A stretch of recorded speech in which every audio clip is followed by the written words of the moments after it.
Number की location निकलवाती हूँ और जिस स्थान पे तू है वहाँ की लोकल पुलिस से बोलती हूँ तुझे उठा अच्छे डंडे लगाए। एसपी है मेरी फ्रेंड, तो मैंने उससे कहा कि मैं तेरा तू जहाँ पर भी बैठा है मैं तेरा एक्चुअली मेरे फ्रेंड सर्कल में काफी लोग पुलिस वाले हैं, एसआई और। हाँ हेलो। हेलो। हाँ मैम, मैं के मॉर्निंग यूट्यूब चैनल से बोल रहा हूँ। हाँ सर। कैसे हैं? मैं बढ़िया हूँ, आप कैसे हैं? बढ़िया। अच्छा, क्या हुआ था आपके साथ, विस्तार से थोड़ा बताइएगा। एक्चुअली मैं सैटरडे के दिन की बात है ये। मैं सोई हुई थी, मेरे को सडनली फ़ोन आया, अननोन नंबर से ही था। तो उसने मुझसे पूछा, कहा कि मैडम आपको फ़ोन पे की तरफ से कैशबैक मिला है। तो एकदम से मेरी नींद खुल गई।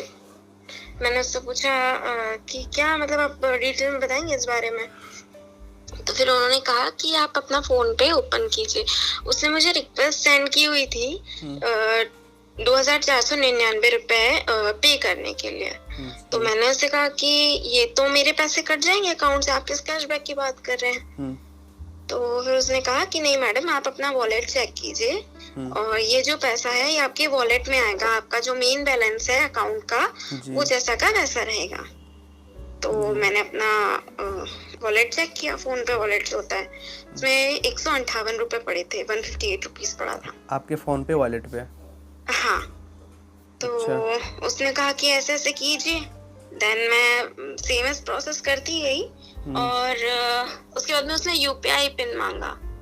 तो फिर एकदम आपकी यूपीआई पिन उन्होंने मांगा? नहीं, मतलब उसने डालने के लिए कहा फोन पे ताकि पे हो जाए। अच्छा। तो मैंने फिर सोचा, उसको कहा भी कि भैया ये तो पे हो जाएगा। तो बोले नहीं मैडम, पे नहीं होगा, आपने आपका बैलेंस चेक कर लिया जाए, फोन पे वॉलेट में जो बैलेंस है वो चेक कर लिया है, आपके फोन पे वॉलेट में ही ये पैसा जो है कैशबैक का ये जाएगा। और मुझे ऐसा कुछ पता नहीं था कि ये जो कैशबैक का चक्कर है, ऐसा कुछ तो है ही नहीं। अच्छा, तो उस समय आपको लगा कि ये पे हो जाएगा, तो आपने पे क्यों किया? उसने मुझे कन्विंस कर लिया था ना सर कि ये तो आपके वॉलेट में जाएगा पैसा। अच्छा। तो मैंने वो कर दिया, मतलब यूपीआई पिन डाल के राइट क्लिक कर दिया और मेरे अकाउंट से 2,499 रुपए निकल गए। अच्छा। फिर मैंने उसको चिल्लाया, मतलब बहुत कुछ बोला। अब आप समझ सकते हैं कि मैंने क्या क्या बोला, गालियां भी दी उसको, जो भी है। तो उसने मुझसे कहा कि नहीं मैडम, आपको पे नहीं करना था, आपका जो बैलेंस है वो होल्ड हो गया है। अच्छा, होल्ड हो गया है। हाँ, तो मैंने कहा कि ये तो मेरे होल्ड नहीं हुआ है, मेरे अकाउंट से कट गया है पैसा, तो आप इसको रिटर्न कीजिए, पैसा मेरे अकाउंट पे वापस मुझे भेजिए, वापस सेंड कीजिए। तो बोले कि ये यहाँ से ऐसे नहीं होगा, आपको कोटक महिंद्रा में एक सेविंग अकाउंट खोलना पड़ेगा। अच्छा। तो फिर उसने मुझसे पहले एनी डेस्क करके एक एप्लीकेशन डाउनलोड करवाया। अच्छा, एनी डेस्क रिमोट कंट्रोल जो फोन का स्क्रीन देखते हैं वही? हाँ, वही एनी डेस्क वाला। मुझे पता नहीं था कि उस एनीडेस्क का काम क्या है, क्योंकि मेरे अकाउंट से इतना पैसा कट गया था। तो मैं सडनली घबरा गई कि मुझे डांट भी पड़ेगी यार, और मेरी खुद की कमाई है। तो सब तो समझ सकते हो ना कैसा लग रहा होगा उस टाइम मुझे। बिल्कुल मैम, बिल्कुल। तो उसने जैसे जैसे बोला, घबराहट के मारे में वैसे वैसे करते गई और उसने एनीडेस्क मुझसे डाउनलोड करवाया और वो जो एक नंबर होता है ना वहाँ पर, नंबर होता है, हाँ, वो मुझसे ले लिया। अच्छा। तो उसके बाद में पता नहीं क्या था, मेरे अकाउंट से सडनली ही उसके बाद में फिर से 2,499 रुपए कट गए। अच्छा, जब आपने यूपीआई पिन एंटर किया था, वो बंदा को पता था क्या आपका यूपीआई पिन ये फलना फलना फलना है? उसके बाद मैंने शायद फोन पे ओपन किया था कि मेरा बैलेंस चेक करने के लिए। अच्छा, बैलेंस चेक करने के लिए आपने फोन पे ओपन किया और यूपीआई पिन उसमें एंटर किया, यूपीआई पिन डाला बैलेंस चेक करने के लिए। मैं आपको बताना चाहूँगा कि ये जो एनी डिस्क रिमोट कंट्रोल होते हैं ना, ये प्ले स्टोर में एप्लीकेशन डाउनलोड करने के बाद आपको किसी को देने से पहले वहाँ पे इंग्लिश में और हिंदी में दोनों में लिखा आता है कि कोई कॉल करके आपको ये एप्लीकेशन को डाउनलोड करवाया है या फिर आपने मन से आप किए हैं।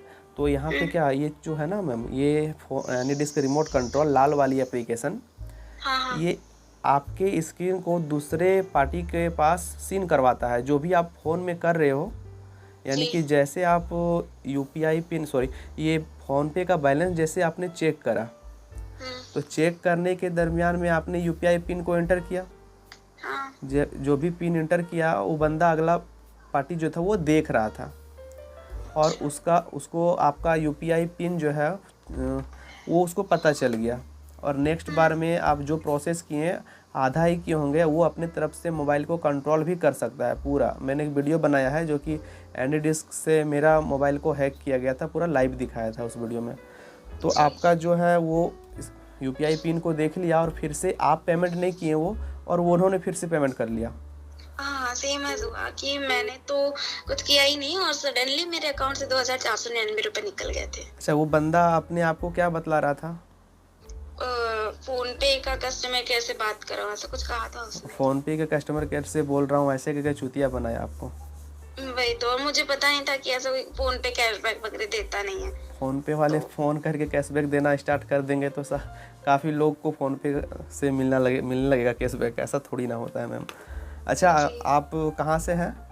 मैं बैतूल एमपी से बोल रही हूँ सर। बैतूल एमपी से? जी। क्या नाम हुआ आपका? भावना मिश्रा। भावना मिश्रा। तो मैं आपको बताना चाहूँगा कि आगे से कभी भी ऐसा गलती मत कीजिएगा। आपने रिपोर्ट करवाया थाना में? मैं थाने गई थी, वहाँ पे मैंने सारी सिचुएशन जो थी वो कही वहाँ पे। तो वो बोल रहे थे कि मैडम गलती आपकी ही है। उसने फिर उन्होंने एनीडेस्क के बारे में मुझे बताया कि ऐसा ऐसा ऐसा ऐसा होता है एनीडेस्क की वजह से। तो उन्होंने कहा कि पहले तो आपको एप्लीकेशन डिलीट कीजिए। तो मैंने तुरंत ही वहीं पर ही अपने मोबाइल से एनीडेस्क अनइंस्टॉल किया, और फिर मैंने कहा कि मैं आवेदन दे देती हूँ। तो उन्होंने कहा कि आप आवेदन दे भी देंगे तो कोई मतलब है नहीं इस चीज का, कुछ होना जाना है नहीं। आपके 2-4 हजार रुपए के लिए हम उसकी लोकेशन भी ट्रेस करते हैं, तो यहाँ से 1500 किलोमीटर दूर की आएगी, तो हम उतने छोटे से अमाउंट के लिए उसको वहाँ थोड़ी ना पकड़ने के लिए जाएंगे। बहुत गलत हुआ आपके साथ, सुन के बहुत ख़राब लगा। और ना जाने आपके तो 4000 ही हुए हैं, काफ़ी लोग का मुझे पर डे मैसेज आता है 12,000, 15,000, 20,000 ऐसे करके लोगों का पैसा उड़ा रहे हैं मैम। एक बात हम आपको बताना चाहेंगे कि कभी भी कोई तरह का आपको यूपीआई पिन इंटर करने बोले, या फिर कहीं भी कोई तरह का लॉटरी का झांसा दिया जाए, या रिचार्ज के लिए कोई भी लिंक आए, तो बिल्कुल भी ऐसे लिंक में आप क्लिक मत कीजिएगा, वरना आप धोखाधड़ी का शिकार हो सकते हैं। बहुत सारे अभी आप मेल चेक करते हो अपना? हाँ। देखिएगा, मेल में बहुत सारे अभी आप काफ़ी स्टूडेंट लोग को सिलेक्शन करके काफ़ी मैसेज आता है ऐसा, और लिंक भी भेजा जाता है। तो काफ़ी लोग यहाँ पे टच करते हैं और धोखाधड़ी का शिकार हो जाते हैं। वो डायरेक्ट फ़ोन पे के ऊपर लेके चला जाता है। इसके ऊपर भी हमने एक वीडियो बनाया था। तो ये सब से आप सावधान रहिएगा। और साइबर क्राइम में आप रिपोर्ट डाले थे, हमने बताया था जैसे इंस्टाग्राम में आपको? उसमें किया था मैंने। अच्छा, तो मेरा वीडियो आप कब देखे थे यूट्यूब पे? आज से कितने? जब मतलब संडे के दिन मैंने देखा था, सैटरडे मेरे साथ में इंसिडेंट हुआ। उसके बाद में मेरा दिमाग वही उसी चीज पर घूमने लगा कि यार मुझसे ऐसा हो गया, मैं इतनी पढ़ी लिखी, मेरे साथ में ऐसा कैसे हो गया। तो अब क्या करना चाहिए? ये हो तो गया है, ठीक है, गलती हो गई, मुझसे हुई है, अब आके नेक्स्ट क्या करना चाहिए। तो मैंने यूट्यूब पे काफी सारे वीडियोस वगैरह देखे, तो फिर मैंने आपका वीडियो देखा। यानी कि आपके साथ फ्रॉड हुआ, और फ्रॉड होने के बाद आप यूट्यूब पे आके वीडियोस को सर्च किए। जी। फ्रॉड होने से पहले आपने एक भी वीडियो ऐसा यूट्यूब पे नहीं देखा था? नहीं। जो कि मैंने यूट्यूब के अंदर में काफ़ी अवेयरनेस फैला रखा है, काफ़ी जागरूकता फैलाई है हमने कि फ़ोन पे के द्वारा ऐसे लूटा जाता है सभी लोग को। क्या मैम आप चाहते हैं हमारी और आपकी जो भी बातें हो रही है पूरी दुनिया को पता चले? जी सर, बिल्कुल, ताकि कोई और ऐसा शिकार ना हो इस फ्रॉड का। तो मैम हमारी और आपकी जो बातें हो रही है, मैं आपको बताया नहीं था स्टार्टिंग में, क्योंकि आप ये हो जाते हैं। तो मैंने आपका सारा बातें जो है वो रिकॉर्ड कर रखा है, और हमने कैमरा के सामने बैठा हुआ है, ताकि मैं इसको पब्लिश कर सकूं और लोगों को बता सकूं कि ऐसे आपके साथ फ्रॉड हुआ है। तो जी सर, मुझे कोई दिक्कत नहीं है। तो इस फ्रॉड को लेकर के आप क्या कहना चाहिएगा कि लोगों को, मतलब किस टाइप का आपको स्टार्टिंग में जब वो कॉल करा तो आपको क्या लगा कि रियल फ़ोन पे कस्टमर केयर है? हाँ, मुझे बिल्कुल यही लगा कि सच में ही फ़ोन पे कस्टमर केयर की तरफ से फ़ोन आया है। मैम बुरा ना माने तो आपका मैं क्वालिफिकेशन जान सकता हूँ? सर मैंने एमएससी किया हुआ है बॉटनी से, और मैं नेट क्वालिफाई हूँ। इतने पढ़े लिखे इंसान भी आजकल धोखा खा जाते हैं, तो मैट्रिक फेल इंसान और IAVA ये सब तो ऐसे ही चूना लगा रहे हैं उन लोगों को। वही तो। यहाँ पे पुलिस का भी पैसा उड़ा दे रहे हैं मैम, और टीचर का तो बात ही छोड़ दीजिए, मैंने सारे लोग का देखा है। और आइंदा से आप सलाह दीजिएगा दूसरे को भी। अपने पापा के बारे में आप थोड़ा सा डर रहे थे कि उनका अकाउंट से कोई तरह का ठगी होगा क्या? हाँ, एक्चुअल में ये हुआ था कि उसने मुझे कोटक महिंद्रा की बात की थी, मैंने आपको अभी बताया कि जो पैसा है उसी अकाउंट में रिफंड होगा, क्योंकि यहाँ से होल्ड हो गया है तो हो नहीं पा रहा है जो भी है। और घबराहट के मारे तो मेरा दिमाग वैसे ही ब्लैंक हो गया था। तो उसने जैसे जैसे कहा मैंने वैसे वैसे करती गई। फोन अपना प्ले स्टोर से मैंने कोटक महिंद्रा सेविंग अकाउंट एक करके इस टाइप का ऐप है, तो वो डाउनलोड किया। उसने मुझे सारी प्रोसेस करवाई। देन अकाउंट जो जब खुलवाया था वो अकाउंट था या FD था, मुझे उस टाइम मैंने उतना ध्यान नहीं दिया, सच बोल रही हूँ, मैंने ध्यान नहीं दिया उस टाइम। जी। तो उसमें मोबाइल नंबर मेरा नहीं था, ना ही मेरे घर के किसी सदस्य का था, ईमेल ID भी मेरा नहीं था। जी, बहुत बड़ा गलती किया मैम आपने। देखिए, सबसे पहले मैं एक बात आपको बताना चाहूँगा। हमने इसके ऊपर एक वीडियो बनाया था आज से तकरीबन 1 महीने पहले। उसमें हमने ये जिज्ञासा किया था, लोगों को बताया था कि आपके पास बहुत सारे ऐसे कॉल आते हैं जहाँ पे आप लोगों को रिफ़ंड देने का पैसा तो कट जाता है, लेकिन रिफ़ंड के नाम पे जैसे कि आपको कहा कि अकाउंट खोलना पड़ेगा। और देखिए, वो अकाउंट से क्या होता है, आप अपना KYC कर देते हैं। जी, वही हुआ ठीक है। KYC ही हुआ है। मैं बता रहा हूँ, आप अपना सारा डॉक्यूमेंट फिल करके आधार OTP जो लास्ट पे आता है वो सारा कुछ प्रोसेस करने के बाद आप एक सेविंग अकाउंट सक्सेसफुली ओपन कर लेते हैं। लेकिन वो यूज कोई करता है, और यानी कि क्योंकि मोबाइल नंबर तो आपका है नहीं और ना ही आपका ईमेल ID है, यानी कि आपको पासवर्ड पता भी नहीं है। जैसे आपको पासवर्ड मान लीजिए 1 टाइम के लिए आपको पता भी होगा, तो फ़ोन कट करने के बाद वो फॉरगेट पासवर्ड करके MPIN अपना बना लेगा और पासवर्ड भी चेंज कर देगा। तो आपके आधार कार्ड से लिंक हो गए हैं आपका उनका बैंक, केवल मोबाइल नंबर और ईमेल ID। तो होता क्या है, तो यहाँ पे आपका मिसयूज कर सकता है। इस सिचुएशन में आपको करना क्या चाहिए कि आप अपने आधार कार्ड के एक हिस्ट्री होता है, आप माय आधार पे कल गया था आपने, जी। तो आपने आधार कार्ड को लॉक किया था VID नंबर जनरेट करने के बाद? VID नंबर जनरेट कर लिया है, बट वो मैंने आपको स्क्रीनशॉट सेंड किया था व्हाट्सएप पे कि इस तरीके का आ रहा है। तो उसके बाद फिर मैंने कोई प्रोसेस नहीं की। लेकिन कल मैं गई थी, यहाँ का जो आधार कार्ड सेंटर है एक्चुअल में मेरे बैंक में ही है, यूनियन बैंक में मेरा अकाउंट था। सैलरी के लिए मैंने उस बैंक में अपना अकाउंट खोला था। तो वहां पर जाकर के मैंने अपना मोबाइल नंबर अपडेट करवाया है। मेरे पापा का नंबर मेरे आधार कार्ड से लिंक था पहले, अभी मैंने ये वाला नंबर जिस पे आपसे बात कर रही हूँ वो वाला डलवाया है। तो सेफ है या फिर अभी भी मुझे उसको लॉक करने की ज़रूरत है? देखिए, मैं आपको कहना चाहूँगा ऐसे कोई दिक्कत नहीं है, क्योंकि गलती आपने किया था। बिना UPI पिन इंटर किए उनके पास पैसा नहीं जाता है ना। और आपका फर्स्ट टाइम तो UPI पिन वो जान भी गया है। खैर, जानने से कोई दिक्कत नहीं है, क्योंकि डिवाइस जो है उसके कंट्रोल में होता है, तभी आपका पैसा अगला पार्टी उड़ा सकता है, अन्यथा नहीं उड़ा सकता है। जब आप NADS का 8 डिजिट का जो कोड बताएं तब वो सीन कर 9 डिजिट का होगा, तो वो कोड बताया, उसके ज़रिए आपका स्क्रीन को देख करके उनका आपका पैसा उड़ाया। अब वो कुछ ऐसा नहीं कर सकता है। लेकिन आपने एक बात और मैं जानना चाहूँगा आपसे कि आप जो कोटक महिंद्रा बैंक जो था उसका लास्ट का वेरिफिकेशन के लिए एक E-साइन का प्रोसेस आता है, जो कि डिजी लॉकर की तरफ से होता है। वो आधार पोर्टल पे लेके जाता है। आधार नंबर डालने के बाद एक OTP आता है 6 डिजिट का आपके मोबाइल नंबर पे। वो भी आपने फिल कर दिया था क्या? हाँ, वो भी फिल कर दिया था, इसीलिए तो मैं थोड़ा सा टेंशन में आ गई थी। तो ये काम कीजिए, आप आपके नियर बाय में महिंद्रा कोटक बैंक है, तो आप एक बार पुनः वहाँ विजिट कर सकते हैं कि मेरे साथ एक ऐसे हो गया है और मेरे नाम से अकाउंट खुल चुका है। तो आप आपके आधार नंबर से वो वेरीफाई कर लेंगे। या तो फिर आपको एक बात मैं सजेस्ट करना चाहूँगा, आप कभी बायोमेट्रिक के सिस्टम से पैसा निकाले हो आधार कार्ड के द्वारा, फिंगर लगा के, थंब लगा के? नहीं सर, मैंने ऐसे नहीं निकाला पैसा। मैं बता रहा हूँ, गांव में ऐसा होता है ना कि आधार कार्ड से भी पैसा निकाला जाता है थंब लगा के, फिंगर लगा के, अंगूठा लगा के। पता है आपको? जी। देखिए, मैं आपको बताऊंगा। आज से पहले आपका कौन सा बैंक बताया आपने?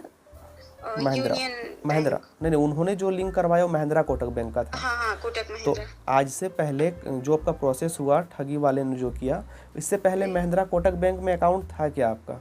नहीं सर, इससे पहले नहीं था। नहीं था। तो आप क्या कीजिएगा, ये चीज़ आप जान सकते हैं क्योंकि आपका बिचौलिया कुछ भी कर लिया, क्योंकि आपके आधार कार्ड का सारा डाटा आपके पास है मैम। समझने वाली बात है और ध्यानपूर्वक सुनिएगा, मैं ये पॉइंट जो बता रहा हूँ काफ़ी ख़तरनाक है। ये चीज़ को आप बीच में जाइएगा, आप अपने जहाँ से आधार कार्ड का पैसा निकालता है, आप बताइएगा कि हमारा बैंक अकाउंट है महिंद्रा कोटक बैंक का, और आधार नंबर बता करके थंब लगाइएगा और देखिएगा यदि उस पर अकाउंट आपका होगा तो बैलेंस इंक्वायरी कीजिएगा कि आपके अकाउंट में पैसे होंगे तो वो बता दिया जाएगा। क्योंकि मैं आपका बैंक का एजेंट, मतलब एक होता है ना बीसी एजेंट, मैं आज से कुछ साल पहले अब दुकान पे पैसा निकालने का काम करता था, जो कि सारे बैंक का पैसा मैं निकासी करके लोगों को देता था। तो मुझे इसके बारे में काफ़ी ज़्यादा आइडिया है। तो ये काम करके आप देखिए, यदि आपका अकाउंट सक्सेसफुली ओपन हो चुका है तो आपको बीसी एजेंट के द्वारा पता चल जाएगा कि आपका इस महिंद्रा कोटक बैंक में खाता है या नहीं है। जी, तो मैंने कोटक महिंद्रा बैंक में विजिट किया था, यहाँ का जो बैतूल की जो ब्रांच है। जी जी जी। तो वहाँ पर मुझे लास्ट में एक रिक्वेस्ट आईडी या रिक्वेस्ट नंबर करके मैंने उसका स्क्रीनशॉट ले लिया था। अच्छा, देखिए ऐसे तो हम लोग बैंक वाले नहीं हैं, लेकिन पता नहीं कर सकते हैं, लेकिन हमने जो प्रोसेस बताया वो पूरा जेन्युइन है ना। और ये वीडियो काफ़ी लोग देख रहे हैं, उसे पता चल जाएगा कि हमने जो बात बताया आधार कार्ड से पैसा निकासी का, तो हो सकता है आपके समझ में आपको नहीं आ रहा होगा, लेकिन काफ़ी लोग समझ रहे होंगे। जी सर, एक बार फिर से मुझे प्रोसेस बता दीजिए। देखिए, हमने बताया आपको कि पता कीजिएगा कि आधार कार्ड से पैसा कहाँ निकलता है। मान लीजिए काफ़ी लोग एटीएम से पैसा निकालते हैं जी, काफ़ी लोग चेक ड्राफ्ट से पैसा निकालते हैं, हाँ, है ना। यदि योनो एसबीआई का है तो योनो से भी पैसा एप्लीकेशन के द्वारा पैसा निकालते हैं। लेकिन जिसके पास मिनी ब्रांच में अकाउंट है, मान लीजिए हमारा मेन ब्रांच में अकाउंट नहीं है, मिनी ब्रांच में जो होता है ना छोटे मोटे शाखा, देखिएगा वहाँ पे सारे बैंकों का पैसा निकाला जाता है, निकासी होता है। ऐसे करके कहीं बोर्ड लगा हो, या फिर आप पता कीजिएगा अपने भाई से, पापा से, है फैमिली रिश्तेदार से, फ्रेंड से, कि आधार कार्ड से पैसा कहीं निकलता है, हमारा एटीएम से पैसा नहीं निकल रहा है। तो ऐसे प्रॉब्लम बतानी होगी कि तुम्हारे पास एटीएम है, फ़ोन पे है, तो आधार से क्यों निकालना है। तो बस हमको जानना है कि मेरा महिंद्रा कोटक बैंक में अकाउंट है या नहीं। तो जैसे आप आधार नंबर बताइएगा, वो अपना बैंक सेलेक्ट करेगा, और सेलेक्ट करने के बाद आप फिंगर लगाइएगा तो वहाँ पे पता चल जाएगा आपका अकाउंट खुला होगा, तो आपका बैलेंस इंक्वायरी हो जाएगा। यदि आपका बैलेंस इंक्वायरी हो जाते हैं, मान लीजिए बैलेंस ज़्यादा बताता है या कम बताता है, ये मैटर नहीं करता है। जब आपका अकाउंट वहाँ शो कर जाए तो पुनः आपको विजिट करना है सीधे आप महिंद्रा कोटक बैंक में, कोटक बैंक में विजिट करना है। और महिंद्रा कोटक बैंक में विजिट करने के बाद आपको बताना है कि देखिए मेरे साथ ऐसे ऐसे हुआ है, और हमने मिनी ब्रांच में गया था और थंब लगा के हमने पैसे चेक करवाए तो बता दिया, जबकि मैंने महिंद्रा कोटक में हमने खाता ओपन करवाया ही नहीं था। एक थर्ड पार्टी बिचौलिया मुझे फ्रॉड कॉल करके ऐसे ऐसे सारे प्रोसेस किए थे। कुछ प्रोसेस आपको याद आए या फिर स्क्रीनशॉट आप किए थे क्या? हाँ सर, कुछ 2 या 3 स्क्रीनशॉट मैं ले ली थी। फिर मैंने बैंक में जाकर पता किया तो बोले मैडम आपका तो कोई अकाउंट ओपन नहीं हुआ है, ये तो आपसे एफडी करवाई गई है। और मैंने आपको बताया कि उस समय बिल्कुल भी ध्यान नहीं दी थी कि ये मुझसे क्या प्रोसेस करवा रहा है। जैसे जैसे वो कहता गया मैं वैसे वैसे करती गई थी। तो एफडी करवाया गया है तो उसमें आपका बैलेंस कटा था क्या? नहीं, मेरा बैलेंस कोई नहीं कटा है। उस पहले ही कट चुका था बैलेंस जो भी कटना था? हाँ, 5,888 रुपये मेरा कट चुका था। जो 5,888 रुपये जो कटे हैं वो मुझे सेम नंबर पे आप स्क्रीनशॉट कर सकते हैं, क्योंकि वो तो आपके पास होगा। जी सर, फ़ोन पे का स्क्रीनशॉट मैंने लेकर के रखा है। तो ये जो जिससे बातें हो रही ना हमारा, इस सेम नंबर पे स्क्रीनशॉट कर दीजिएगा ताकि अपना व्यूवर्स को मैं दिखा पाऊँ जी, है ना। उस पर मैं जो भी ब्लर करना होगा मैं ब्लर कर दूँगा। और मैं एक बात और जानना चाहूँगा कि जब आपके पैसे कटे हैं जी, ठीक है, तो वो पैसे करते वक्त उनका जो रिक्वेस्ट आया था, कौन सा यूपीआई आईडी था, वो भी स्क्रीनशॉट में आना चाहिए। ओके सर, मैं देखती हूँ, यदि होगा तो सेंड करती हूँ। और जो नंबर से आपको कॉल किया गया था जी, वो नंबर भी मुझे भेज दीजिएगा। जी सर। तो मैं जानना चाहती हूँ कि जो मेरा आधार कार्ड था पहले पापा के नंबर से लिंक था, और जो वो मोबाइल नंबर मेरे आधार कार्ड से लिंक था वही मोबाइल नंबर से मेरे पापा के बैंक अकाउंट्स ओपन हैं।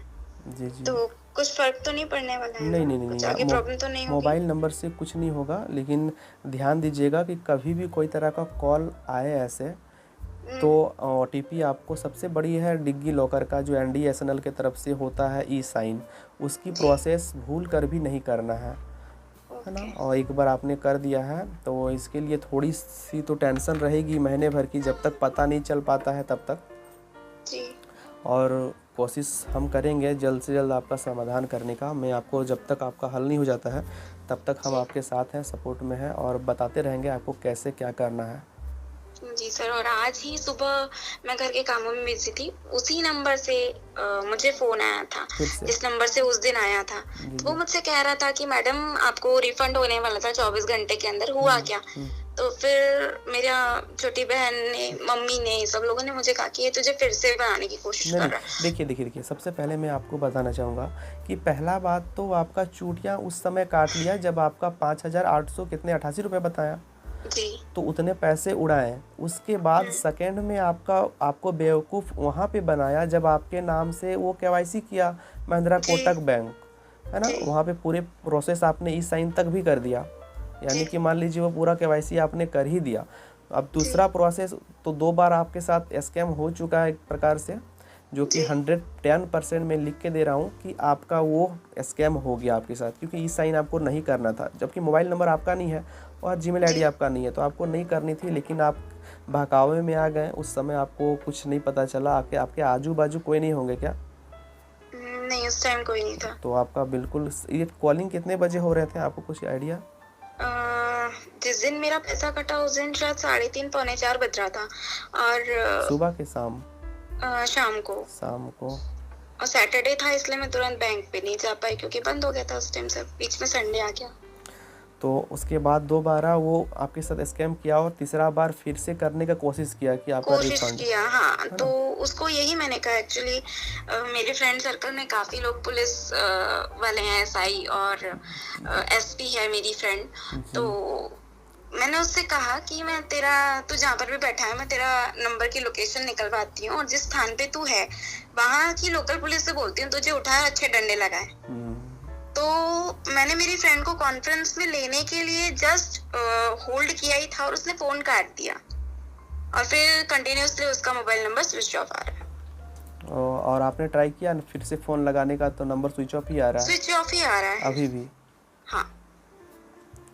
चलिए, बेवकूफ़ तो अच्छा खासा बनाया है आपको, लेकिन इस बेवकूफ़ से आपको समझदारी और सीख मिलनी चाहिए। वही सीख गई हूँ मैं, इसीलिए मैंने दोबारा से थोड़ा सा सतर्क रहने की ही कोशिश की। आज भी उसने फोन किया तो जब वो आज उसने दोबारा से कॉल किया तो सेम नंबर से किया? हाँ, सेम नंबर से किया। फिर आपने किया तो स्विच ऑफ? आप अपने आधार कार्ड से ज़रूर चेक करवाइए एक बार कि आपके अकाउंट ओपन हुआ है या नहीं हुआ है। यदि अकाउंट सक्सेसफुली, देखिए क्या होता है कि आपने सारा रजिस्ट्रेशन जो भी है आपको उनका KYC सक्सेसफुली कर दिया होगा तो अकाउंट 100% खुल चुका है, लेकिन हो सकता है आप कोई तरह का डॉक्यूमेंट्स फिल करते समय, यानी कि एप्लीकेशन में KYC करते समय कोई तरह का डाटा मिसमैच होगा तो वो रिजेक्ट भी हो जाता है या पेंडिंग में रह जाता है। जी, वहाँ 45 डेज कुछ आ रहा था, मुझे भी ठीक से याद नहीं है कि क्या था। मैं आपको स्क्रीनशॉट सेंड कर दूंगी तो आप थोड़ा ज़्यादा अच्छे से बता पाएंगे कि क्या हुआ है। ठीक है, आप भेज दीजिएगा। जी ठीक है मैम, थैंक यू। आपसे हमारी बात हुई, अच्छा लगा और लोगों तक ये वीडियो काफ़ी जल्द जाएगा। मैं कोशिश करूँगा आज 7 बजे तक देने का ही। जी sir, thank you so much. आपने मेरी हेल्प के लिए थोड़ा सा बढ़ कर के आगे आए और ये जो वीडियो आपने बनाया है आगे जा कर के दूसरों को मतलब इंस्पायर करेगा कि ऐसी चीज़ें ना करें और आगे लोग बच जाएं ऐसी चीज़ होने से उनके साथ में। Thank you ma'am. Thank you sir.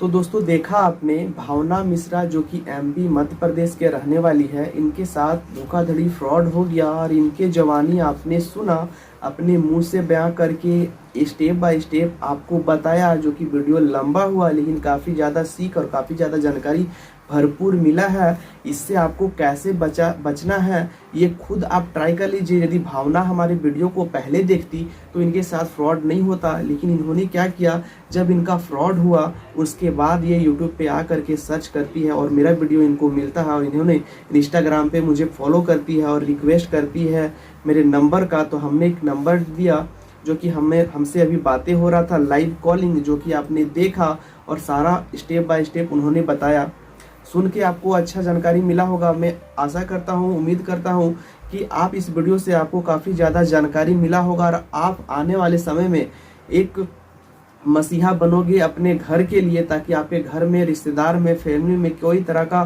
Fraud ना हो। और अपने अगल बगल में ये वीडियो को फैला दीजिएगा ताकि किसी के साथ फ्रॉड धोखाधड़ी ना हो। मैं आशा करता हूँ ये वीडियो आपको देखने के बाद फ़ोन पे फ्रॉड, गूगल पे बहुत सारे ऐसे मैसेज और कॉल्स नोटिफिकेशन आएंगे जो कि आपको झांसा दिया जाएगा कि आप लॉटरी में जीत चुके हो, फ़ोन पे का ऑफ़र आया हुआ है, रिक्वेस्ट करके OLX पे आप जाते हो तो बहुत सारे ऐसे आपको स्कैमर मिल जाएंगे। और उस सब से आपको कैसे बचना है दोस्तों, लास्ट टाइम मैं इतना कहना चाहूँगा, वीडियो आपको अच्छा लगे तो वीडियो को लाइक कर दीजिएगा। हमारे चैनल पर पहली बार विजिट कर रहे हैं तो चैनल को सब्सक्राइब कर लीजिएगा। मैं इस तरह का वीडियो बनाता ही रहता हूँ और आपके होने वाली धोखाधड़ी फ्रॉड से बचाता ही रहता हूँ।